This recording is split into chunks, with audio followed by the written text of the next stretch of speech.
Again this morning, joining us now, Sean Spicer, Chief Strategist and Communications Director for the Republican National Committee. Sean, thank you so much for being with us. Thanks for having me. You speak for the party. You I do. Part of the party. What would you like to say to Senator Ted Cruz this morning? Well, look, I think it was unbelievably gracious for Donald Trump to invite all the 16 candidates that he competed against to be part of this amazing convention in Cleveland. Senator Cruz accepted that invitation, and it was, it frankly was a little disappointing that he didn't get on the stage. He knows what's at stake more than anybody in terms of the choice between Hillary Clinton and Donald Trump. And Ted Cruz is a constitutional scholar. He understands the importance of the Supreme Court and the potential number of picks that are at stake. And so, I think it was gracious of Donald Trump to invite everybody here to participate. But I frankly think that to some degree, when you come here, there's an expectation that you understand the greater good, right? And you say, I'm coming here. He won. He got more votes than anybody else. I respect the decision of the will of the people, and I want to throw my support behind him. But I don't think you come to somebody else's event and not do that. But Ted Cruz says that he told Donald Trump 3 days ago that he was not going to be getting an endorsement when he took It's not just a question of endorsement, right? So that it's not just that word. You can say, hey, we all know what's at stake and the choices. I mean, there's a million ways to phrase it. And it's not just I hereby endorse, but you can make clear to the people that there is a choice, and one choice is not acceptable. And so it was a little disappointing that he didn't do that. A little disappointing. Peter King called him a blank hole. Is that the same thing as a little disappointing? It took me a second to register with that. I was like, I appreciate that on TV. But is that different than a little disappointing, or are you guys basically in the same place? I'd probably use the same verbiage. You would? Really? Oh, I think that it is disappointing when somebody who is a leader in the conservative movement, who knows what's at stake. I mean, Ted Cruz, more than anybody, in terms of his background, right, knows what's at stake and chose to come here. He could have just said, I'm not coming. I don't feel comfortable. So Peter King doesn't need to apologize for calling him a blank hole in your mind? Peter King's from New York. He uses very colorful language. I'll let him speak for himself. Does Chris Christie need to apologize? He said that Ted Cruz is being selfish and that he reneged on the pledge. And the pledge, you know very well. You guys called for the pledge. Right. And no, we didn't call it. The pledge has been, and this is a source of misinformation, the pledge has gone back several cycles. When you agree to take the RNC's data, it says in the data agreement, by taking all of this data on Republican voters that I'm going to have access to, I agree to support the nominee, whomever the voters choose. So he did sign that. Christie too? Which part? Both. That he's selfish and that he reneged on the pledge. Yes, I do. What are you going to do about Ted Cruz? He talked about it again. Look, when you look at this tomorrow, then that's fine. But at some point, Ted Cruz has made it very clear that he's siding with Hillary Clinton. That's the choice. It's a binary decision. You either support the nominee, the will of the voters, or you support Hillary Clinton. No, he doesn't support Hillary Clinton. Well, but you have two choices on that ballot. Either you're supporting the Republican nominee, or you're supporting Hillary Clinton. And if you're not with Donald Trump and Mike Pence, and look, here's the other thing.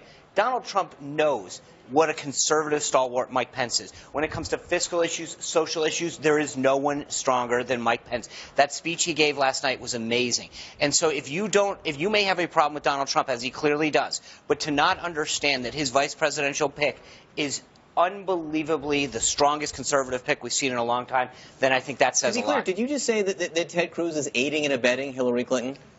Well, no, what I said is that there's a binary choice. There's two people on that ballot, Hillary Clinton and Donald Trump. And for him not to recognize that, I think, is a major problem. What does this mean in 4 years when he definitely is probably almost absolutely going to run for president again? What's that relationship going to be? Well, I'll tell you this. I just anecdotally, last night walking through the convention, I bumped into several people who had supported Ted Cruz very aggressively, very passionately through the process, and said what he did tonight was disgraceful. So I think people who supported him, who were his supporters, believe that at least he could come and rise to the occasion. Have you talked to him? No. Do you want to? No.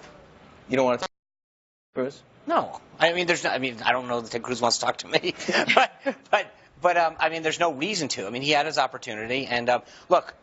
what I'm focused on is tonight. Of course. Donald Trump's going to speak tonight. I think he's going to present his case, why he's going to be a better president than Hillary Clinton. He's going to lay it all out. Obviously, my boss, Ryan Priebus, is going to speak. I've seen the speech. It's definitely it's a great speech. It lays out where this Republican Party is and that binary choice between Hillary Clinton and Donald Trump. Before we get to tonight, can we talk one last time about Monday night and Melania Trump's speech? Okay. You defended her against accusations and defended the Trump campaign that there were sections of it were plagiarized. And at the time, you basically said, no, let's just play the sound of you invoking My Little Pony because I think America needs to hear it. You need to see it.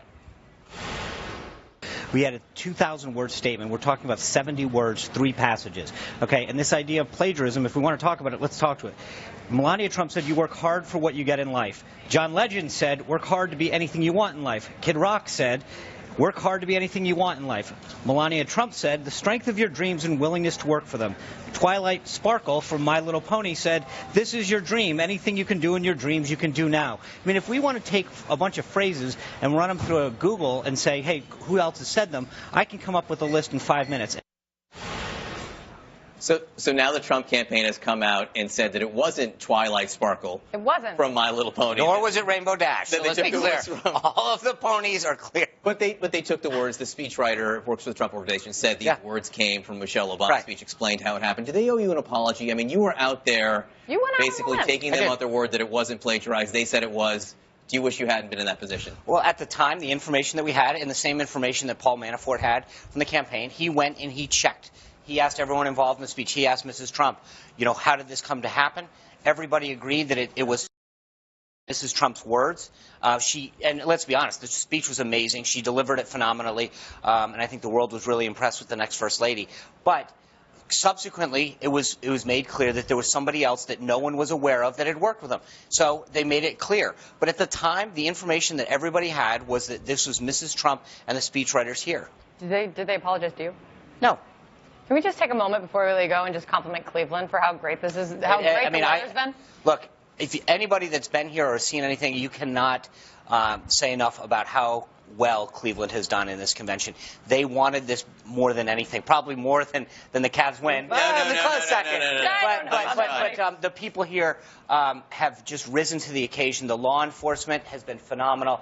I think Mayor Frank Jackson and the folks on the host committee, Dave Gilbert, have put on a world-class effort, and it's going to pay dividends because people are going to want to come back to Cleveland because of the presentation that they've put on here. Sean Spicer, thank you so much. Appreciate you coming in.